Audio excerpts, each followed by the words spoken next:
vamos a dar comienzo a nuestra primera conferencia central. Esta conferencia va a ser disertada por representantes de FUCLAE. Estos representantes son la licenciada Sofía Sáenz Valiente. Ella es psicóloga clínica de jóvenes y adultos, graduada en la UCA, vicepresidenta de FUCLAE y miembro fundador de la misma, miembro fundador del CLAE UCA, profesora invitada del posgrado en logoterapia y análisis existencial de la UCA, miembro del equipo de investigación del libro Frankel por definición, coordinadora y compiladora del libro Logoterapia en Acción, coautora invitada del libro Manual de Psicoterapia con enfoque logoterapéutico compilado por Efrén Martínez Ortiz y dicta cursos de introducción a la logoterapia y el análisis existencial, así como encuentros o charlas de temas afines en diferentes ámbitos. También nos acompaña el licenciado Axel Otero. Él es psicólogo de la UCA, miembro fundador de FUCLAE, miembro del CLAE UCA, ex miembro del Consejo Directivo de CELAFOR, psicólogo clínico del staff de CIDEP, Centro Integral de Psicología y Psiquiatría, exdirector del Centro de Día Santa Clara. Y la doctora Lucía Copelo, doctora en Psicología, psicoterapeuta de adolescentes y adultos con especialidad en logoterapia y análisis existencial y formación en terapia cognitivo-conductual, exdirectora del CLAE, coautora y autora de artículos y libros, dicta clases, cursos, conferencias y talleres de logoterapia y análisis existencial, así como de temas afines en diversos ámbitos a nivel nacional e internacional. Tiene experiencia gerencial, gestión de proyectos y manejos de equipo en el ámbito público y social. La conferencia se titula Humanidad, punto de encuentro. Le damos la bienvenida nuevamente. Tenemos una vez más la oportunidad de encontrarnos para poder compartir y reflexionar juntos acerca de este tema tan apasionante que es la persona humana en su inabarcable profundidad, desde la mirada de Viktor Frankl. Claudio recién nos iba introduciendo en el tema de este año, el tema de nuestro congreso, Humanidad, punto de encuentro. Y quizás podríamos agregar una humanidad que demanda encuentro. Cuando pensábamos en el nombre de este congreso, la primera vez que lo escuché me acordé, quizás ustedes también lo hayan visto, en las palabras de Antoine Saint-Exupéry, en su célebre Principito. Veo humanos, pero no veo humanidad. Entonces esto nos lleva, en este inicio de nuestra reflexión, a preguntarnos desde un principio, ¿qué es la humanidad? ¿Es algo ya alcanzado? ¿Es algo por lograr? ¿Es un verbo? ¿Un sustantivo? Cuando oímos el concepto de humanidad, lo solemos hacer en referencia al conjunto de los seres humanos. Pero me surge la idea de que cuando intentamos adentrarnos en este concepto, ya no pareciese que deseáramos referirnos únicamente a un sustantivo colectivo, sino más bien a un conjunto de características que se esperan de un ser humano. Y para nuestra sorpresa nos encontramos diciendo o pensando que a tal persona le falta humanidad, que a tal ser humano le falta humanidad, lo cual resulta bastante curioso. Quizás nuestra noción de humanidad va mucho más allá de una cuestión de pertenencia genérica. Quizás realmente esperamos mucho más de ese concepto y por eso no es algo que obtenemos por el mero hecho de ser humanos.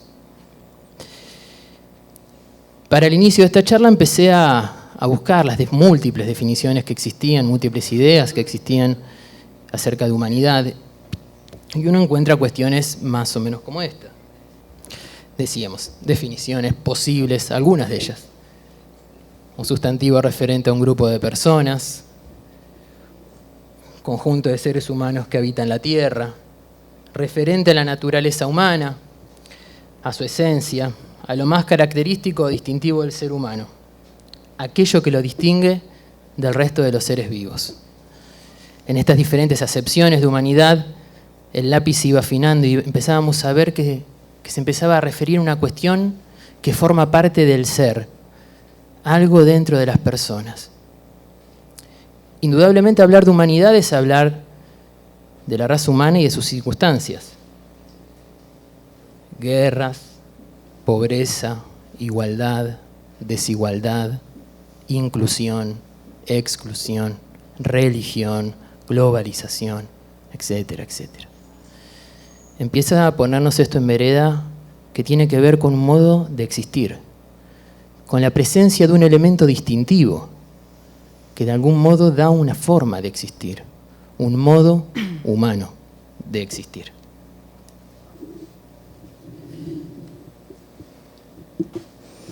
Desde la antropología frankliana, hablar de humanidad es hablar de nuestro espíritu encarnado. Es hablar de nuestro modo de ser y de existir como unidades y totalidades biopsicoespirituales, de nuestra libertad, que es finita y es responsable. Es también hablar de nuestra voluntad de sentido, conviviendo con nuestra voluntad de poder y de placer, de nuestra búsqueda del bien y del sentido, intentando mantenerse firme a pesar de nuestras carencias, de nuestras dudas, de nuestros miedos, de nuestras limitaciones y de cualquier otro tramo sinuoso o empedrado del camino que a veces nos toca recorrer. Desde la logoterapia, entonces, hablar de humanidad es hablar de nuestra unitas multiplex. Y esa unidad en la multiplicidad no solamente se da en cada individuo, sino que también se da en la raza humana. Cada individuo es uno, a pesar de sus múltiples y diferentes dimensiones, biológica, psicosocial y espiritual. Y la raza humana también es una, a pesar de estar constituida, conformada por distintos individuos. Esos individuos son autónomos, libres, independientes entre sí, pero también son autotrascendentes, sociales y pertenecientes a una comunidad, a una totalidad cuyo denominador común es su humanidad. Todos nosotros somos diferentes, tenemos distinto color de piel, distinta nacionalidad, distintas culturas, edades, sexos, talentos y limitaciones. Pero todas las personas de este mundo tenemos en común que todos somos humanos. Todos somos libres de elegir qué respuesta dar a cada una de las situaciones que la vida nos plantea. Todos nos sentimos convocados o interpelados por el sentido. Y todos también estamos expuestos a que esa búsqueda de sentido pueda frustrarse. Esta humanidad, este denominador común que nos emparenta a todos por esencia, es nuestra humanidad entendida como sustantivo. Es ese potencial que está presente en todos nosotros, en todas las personas. Ahora bien, hace falta que ese potencial, que esa potencia, la llevemos al acto. Hace falta que asumamos nuestra humanidad como verbo, si queremos que esta, nuestra humanidad, pueda ser nuestro punto de encuentro. Nos parece interesante citar una frase de Viktor Frankl en Fundamentos y Aplicaciones de la Logoterapia, que sintetiza algunos de los aportes hasta aquí compartidos y nos permite seguir reflexionando respecto al lema del Congreso que nos convoca hoy, Humanidad como punto de encuentro. Tendríamos que empezar ampliando nuestro concepto de lo humano del hombre. Lo que está en juego no es solo lo humano del individuo, sino lo humano de la humanidad. Hace miles de años el hombre se manifestó monoteísta. Queda un paso pendiente, lo llamaría monantropismo, es decir, no la creencia en un solo Dios, sino la certeza de una humanidad, la certeza de la unidad en la humanidad, una unidad en cuya luz los diferentes colores de nuestra piel se desvanecen. Frankl nos apela a ampliar nuestro concepto de lo humano del hombre. Nos advierte que lo que está en juego es lo humano de la humanidad. Y ya desde entonces hablaba de una tarea pendiente, que es la certeza de la unidad en la humanidad. Intentaremos a lo largo de nuestra exposición dar respuesta a cómo podemos lograr esta unidad en la humanidad, cómo podemos unirnos a pesar de nuestras diferencias, cómo podemos hacer de la diversidad un punto de encuentro. Pero antes nos parece necesario responder otros interrogantes. Por un lado, ¿qué es aquello que nos une? ¿Cuál sería nuestro punto de encuentro? ¿Qué entendemos por encontrarnos con un otro? La respuesta al qué nos une la acaba de desarrollar Sofía cuando sintetizó los aportes de Viktor Frankl en cuanto a la propuesta antropológica. Es decir, aquello que nos une es aquello que nos distingue como seres humanos, lo que nos hace humanos. Ese es nuestro punto de encuentro, o por lo menos debería serlo.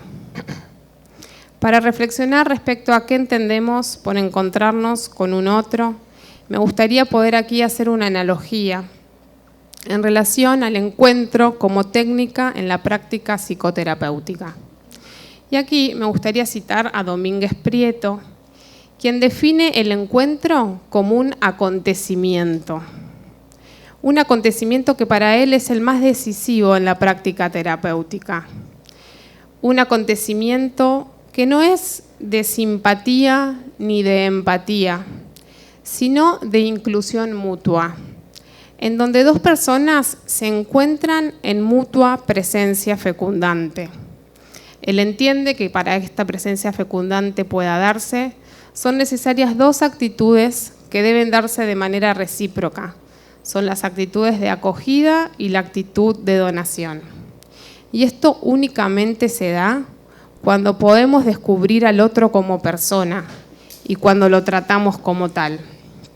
Sintetizando, hablar de encontrarnos es hablar de acontecimiento, de inclusión mutua, de mutua presencia fecundante, de actitud de acogida y de donación y de descubrir al otro como persona. Aquí, a mi entender, se nos presenta un interrogante, un desafío, que es cómo podemos incluir, valorar, tener actitud de acogida, de donación, de descubrimiento, con el que tiene ideologías, creencias, posturas, religiones o culturas distintas a la mía.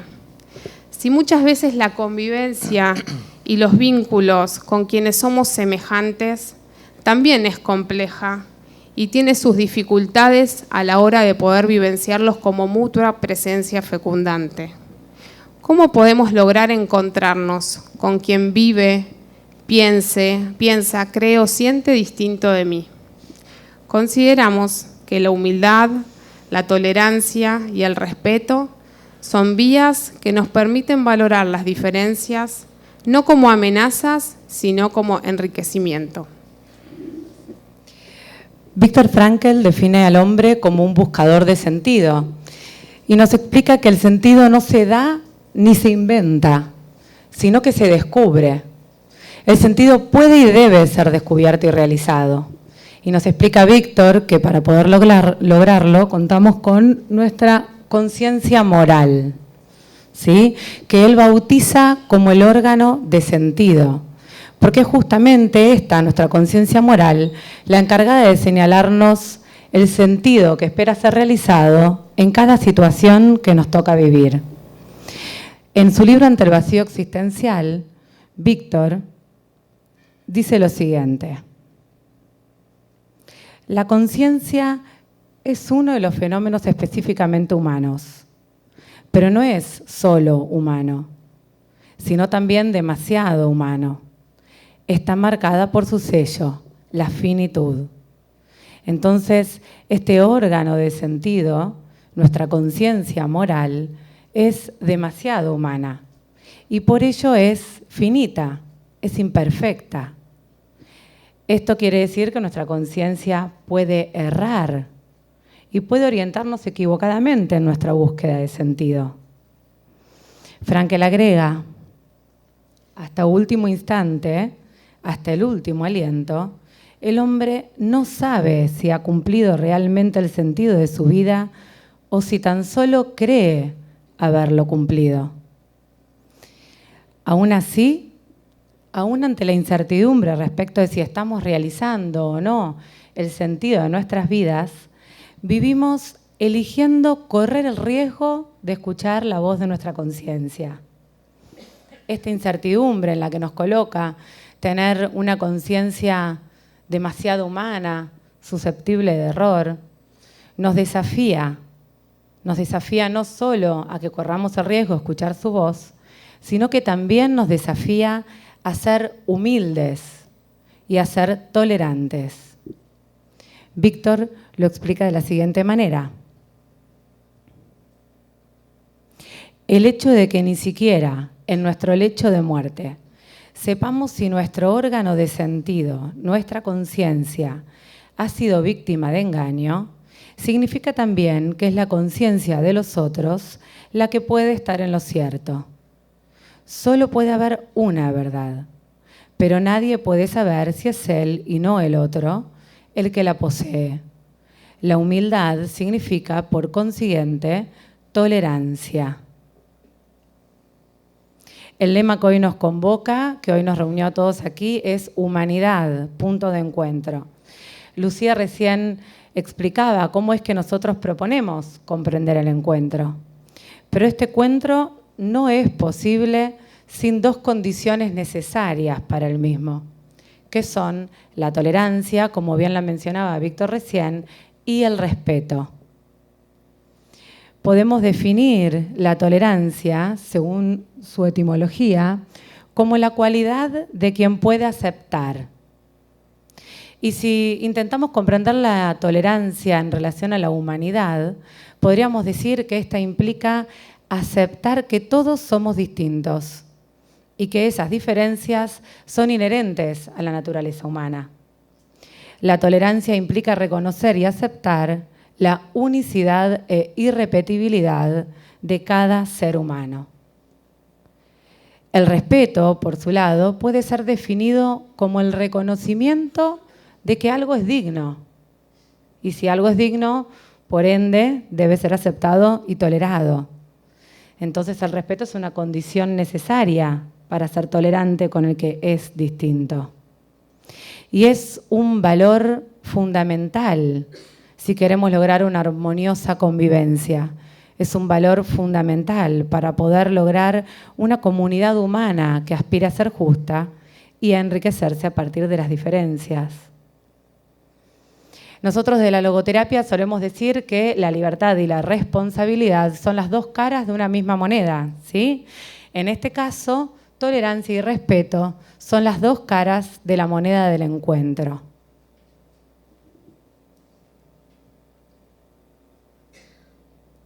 Es importante entonces que nos respetemos y que nos aceptemos con nuestras diferencias para poder favorecer el encuentro. Porque solamente en ese encuentro, solamente en ese clima de inclusión mutua, de presencia fecundante y de recíproca aceptación y donación, es que las diferencias nos enriquecen. Ahora bien, si somos objetivos y tenemos una mínima capacidad autocrítica, no nos va a resultar muy difícil reconocer que muchas veces nos paramos en la intolerancia. Y desde la intolerancia nos cuesta aceptar al otro tal y como es. Nos resulta deseable ese encuentro, pero no tan concretable. Ese encuentro con el que es o con el que piensa diferente de mí.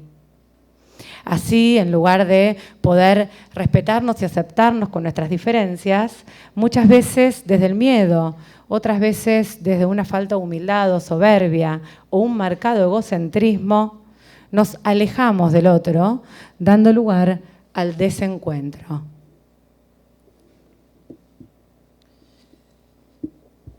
Preocupantemente vemos en los tiempos que corren una tendencia cada vez más marcada a la separación y al desencuentro. Y esta tendencia no solo ocurre aquí en Latinoamérica, sino en distintos lugares del mundo. Algunos fenómenos, solo por nombrar algunos, la grieta aquí en Argentina, el Brexit, los movimientos separatistas en España, la violencia religiosa en Oriente que no cesa, el muro de Trump y una larga lista de penosos etcétera. Pareciera que las diferencias que tengo con otra persona es algo de lo cual debo defenderme. El otro es una amenaza. Pareciera que estamos perdiendo de vista que los grandes procesos de enriquecimiento personal siempre han ocurrido a partir justamente de esas diferencias con un otro. Viktor Frankl planteaba la trascendentalidad de la persona humana como una de sus notas fundamentales. Y la puesta en marcha de esta tendencia permite la planificación de la persona. Cuando esta tendencia se encuentra con un muro, se produce la frustración de una persona que no logra planificarse. En los tiempos que corren, el inmanentismo pareciera ganar terreno. Gana terreno. Y sus consecuencias en la vida de las personas son notorias. ¿Pero qué lleva a este mayor inmanentismo? ¿Cuál es su motor? Sin duda podríamos reflexionar juntos una serie de cuestiones que pudieran tener que ver con este mayor inmanentismo.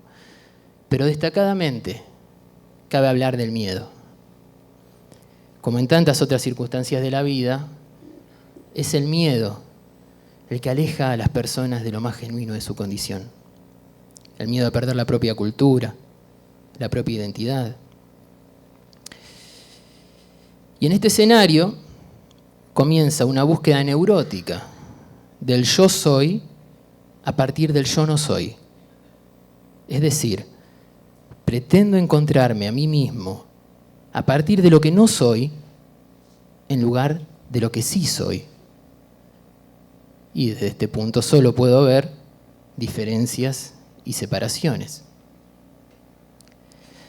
Y el resultado de esta búsqueda llevada a cabo de este modo es el desencuentro con los otros y con nosotros, ya que nadie puede encontrarse a sí mismo a partir del yo no soy. Por esto, los tiempos que corren son los del desencuentro. Es importante que en esta oportunidad podamos plantearnos realmente la importancia de las diferencias en nuestra vida, las diferencias con un otro. Desde que yo era chico, mis maestros, día tras día, me planteaban conocimientos e ideas muy diferentes a las que yo tenía. Eso me permitió alfabetizarme para luego poder conocer todo lo que hasta hoy sé. En aquellos tiempos de mi infancia y en los que siguieron hasta el día de hoy, siempre mi conocimiento estuvo basado, mi crecimiento personal estuvo basado en esas diferencias, en esos conocimientos e ideas diferentes que día tras día me eran presentados. Si mi actitud ante esas ideas, pensamientos y conocimientos diferentes hubiera sido zanjar una grieta, construir un muro, irme al aula de al lado para que nadie que no piense como yo me moleste, yo jamás hubiera podido estar hoy aquí hablando con ustedes. En mi caso, como seguramente en el caso de todos ustedes, las diferencias me han enriquecido. Axel, vos nos estás planteando que las diferencias nos enriquecen. Yo creo que el mayor desafío que nosotros tenemos es el de aprender a convivir. Que las diferencias que nos caracterizan no se conviertan en un muro, en un obstáculo, sino que sean un puente y estén al servicio de alcanzar nuestra humanidad en plenitud, llegando a ser lo que estamos llamados a ser, rescatando lo que cada uno de nosotros es genuinamente. Las diferencias pueden enriquecernos si aprendemos a transitar los prejuicios. Los prejuicios nos instalan en ver las diferencias. De alguna manera, el prejuicio genera distancia, rechazo, amenaza, alimenta la falta de tolerancia y la violencia. Transitar los prejuicios implica encontrarse con un otro, abrir un espacio de diálogo, valorar a la persona que está enfrente de mí, rescatar y enriquecerme con su unicidad, con sus talentos, con sus habilidades, con el aporte que hace al mundo. La verdadera riqueza pasa por el encuentro, por compartir. Las diferencias también pueden enriquecernos si aceptamos la diversidad. Aspirar a la unidad de los seres humanos y a la manifestación auténtica de su humanidad no significa tender a la uniformidad, de ninguna manera. Observar la naturaleza en este sentido puede servirnos de ejemplo para entender a la diversidad como esencia de la especie humana y cómo es posible la convivencia entre seres tan diversos. Intentar homogeneizar al ser humano bajo una misma idea política, social, religiosa, económica, no contribuye al encuentro ni a una convivencia armoniosa. Por el contrario, como lo estamos viendo en el mundo, genera mayor rebeldía, mayores conflictos. Tenemos que aceptar y respetar a la diversidad como un elemento de contraste y de complemento natural. Y, ¿por qué no?, que sea fuente de inspiración y de toma de conciencia, que mi manera de ser en el mundo no es la manera de ser en el mundo de todos los que lo habitamos. Yo en este momento puedo ser la diversa para ustedes, porque seguramente no coincidamos ni en todo lo que creemos, ni en todo lo que sentimos, ni en todo lo que pensamos, ¿sí? ¿Y eso a mí me hace menos valiosa que ustedes? Recordemos la invitación de Viktor Frankl de ante lo diverso tener una actitud humilde, tolerante y respetuosa. También las diferencias pueden enriquecernos si somos seres para los demás. Es en relación en la comunidad donde el ser humano se trasciende a sí mismo y donde el sentido de nuestra individualidad halla nuestro máximo valor. Trascender nuestra individualidad significa que todo lo que somos y que todo lo que hacemos debería ser para los demás. Las diferencias pueden enriquecernos también si aprendemos a contactarnos. Nuestra manera de acercarnos al otro, de abordarlo, debería ser prudente, con respeto, con cuidado, con tacto. Este sería el primer paso para poder facilitar y posibilitar el encuentro, donde dos diferentes puedan desplegar su unicidad, su singularidad, su irrepetibilidad. Y aquí tenemos que apelar a la toma de conciencia y a nuestra responsabilidad individual respecto a cómo nosotros nos aproximamos al otro. ¿Mi manera de hacerlo permite el encuentro? La virtud del diverso en este sentido es desafiarnos para poder responder. ¿Permito que su presencia me enriquezca, me complemente? ¿Tengo una actitud inclusiva y de diálogo con el diverso? ¿Permito el contacto con tacto? Por último, entendemos que también las diferencias pueden enriquecernos si aprendemos a vivir conscientes de nuestra irrepetibilidad. Ser conscientes de nuestra libertad y de nuestra responsabilidad en nuestra propia vida. Esta irrepetibilidad no se agota en nuestra individualidad, sino que se proyecta a todos los demás seres humanos. La irrepetibilidad es el fundamento de todo humanismo. No da lo mismo una persona que otra. Nadie es descartable, nadie es desechable. Al entender de Frankl, no existe tampoco ninguna persona para la cual la vida no tenga dispuesta una tarea. Bien, quisiéramos compartir con ustedes el cuento de Eduardo Galeano, El Mundo, en donde él nos comparte una mirada, su mirada sobre la humanidad. Un hombre del pueblo de Neguá, en la costa de Colombia, pudo subir al alto cielo. A la vuelta contó, dijo que había contemplado desde arriba la vida humana. Y dijo que somos un mar de fueguitos. El mundo es eso, reveló. Un montón de gente, un mar de fueguitos. Cada persona brilla con luz propia entre todas las demás. No hay dos fuegos iguales. Hay fuegos grandes y fuegos chicos, y fuegos de todos los colores. Hay gente de fuego sereno que ni se entera del viento, y gente de fuego loco que llena el aire de chispas. Algunos fuegos bobos, no alumbran ni queman, pero otros arden la vida con tanta pasión que no se puede mirarlos sin parpadear, y quien se acerca se enciende.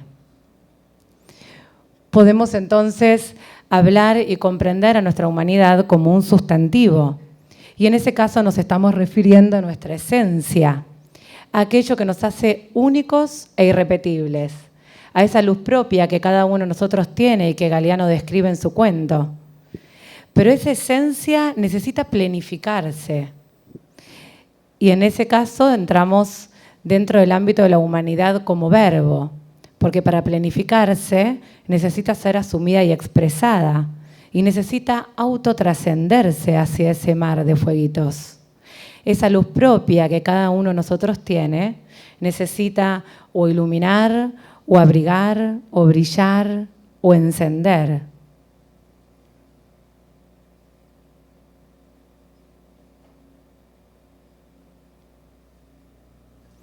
Todos somos diferentes y la vida tiene dispuesta una tarea para cada uno de nosotros. Una tarea que a cada uno nos calza como el zapato a Cenicienta para poder lograr nuestra mejor versión posible, nuestra humanidad plena.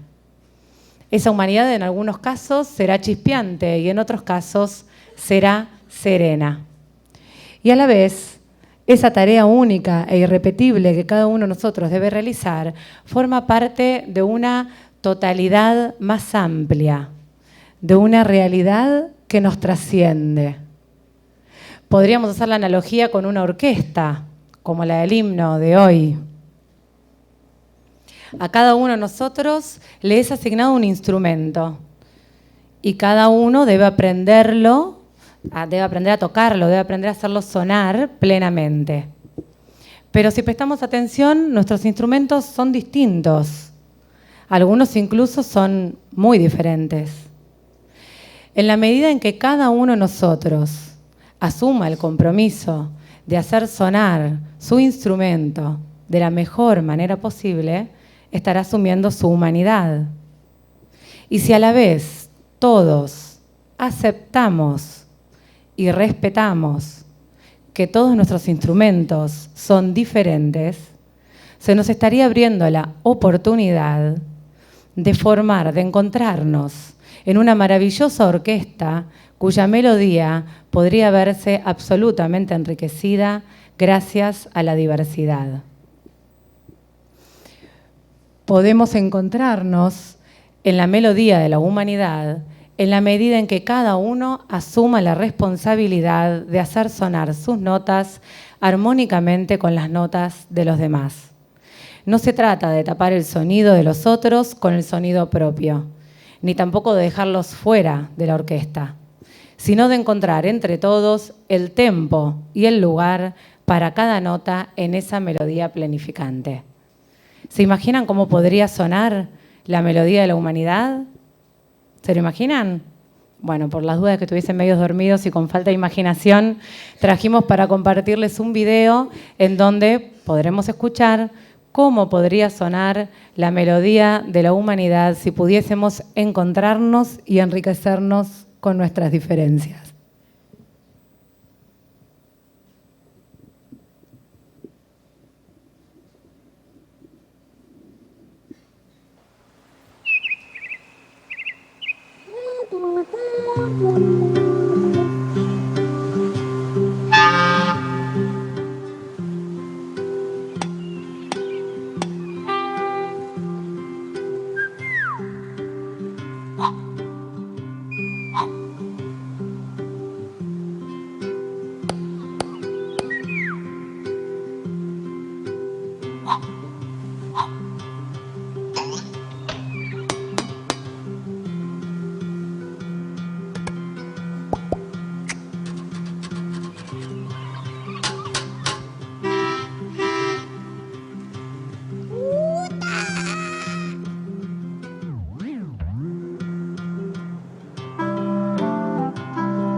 La música nos une, lo frené ahí porque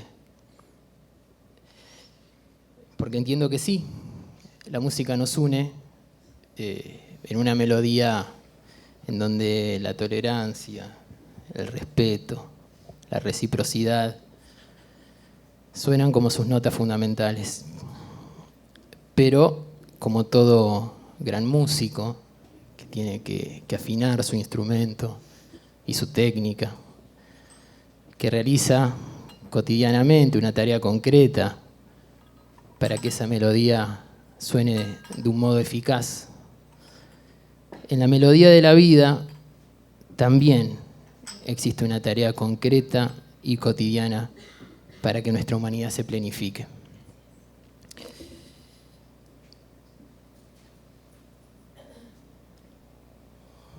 El punto será que podamos comprender que con ser no alcanza, que se trata de un hacer, de una puesta en marcha. Nuestra humanidad se construye, se hace.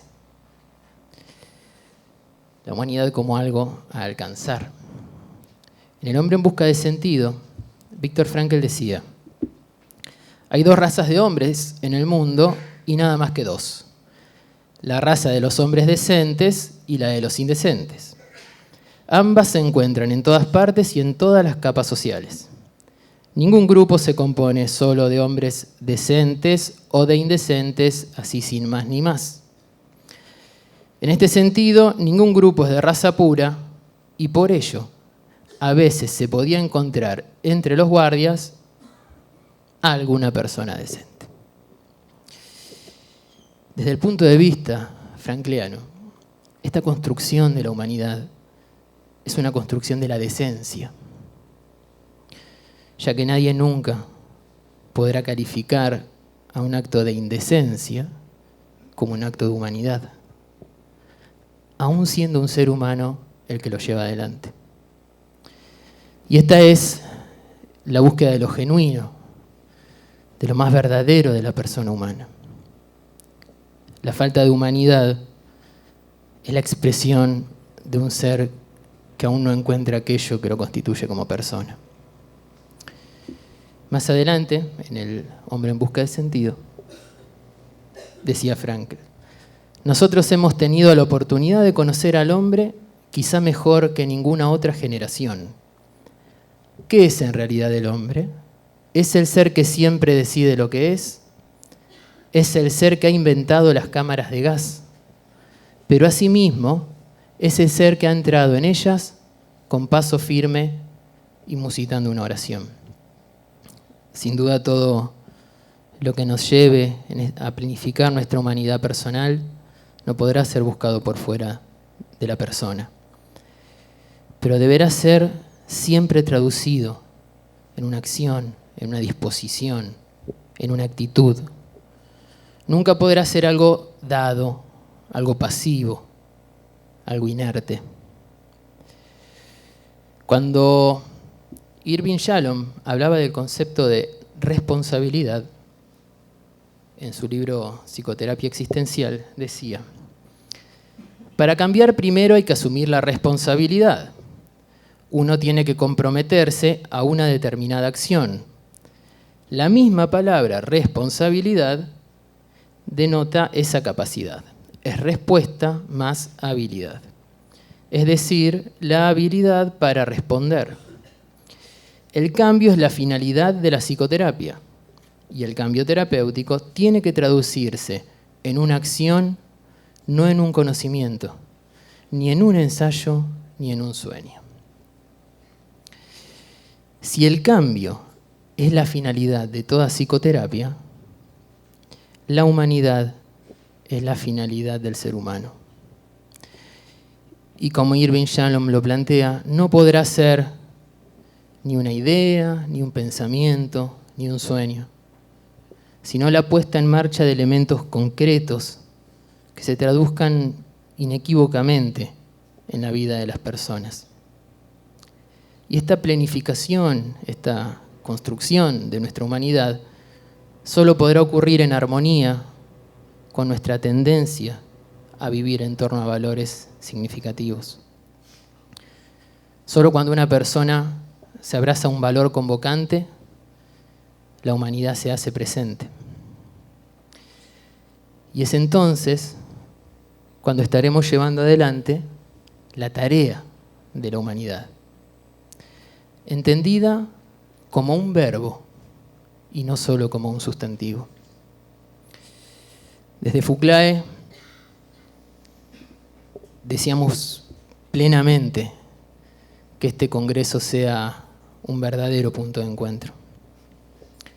Que en estos 3 días todos podamos ser parte de esta orquesta, en donde suena una melodía de una humanidad mejor, que es posible, pero para eso debemos encontrarnos. Para eso, aquí estamos. Disfruten mucho estos 3 días y muchas gracias.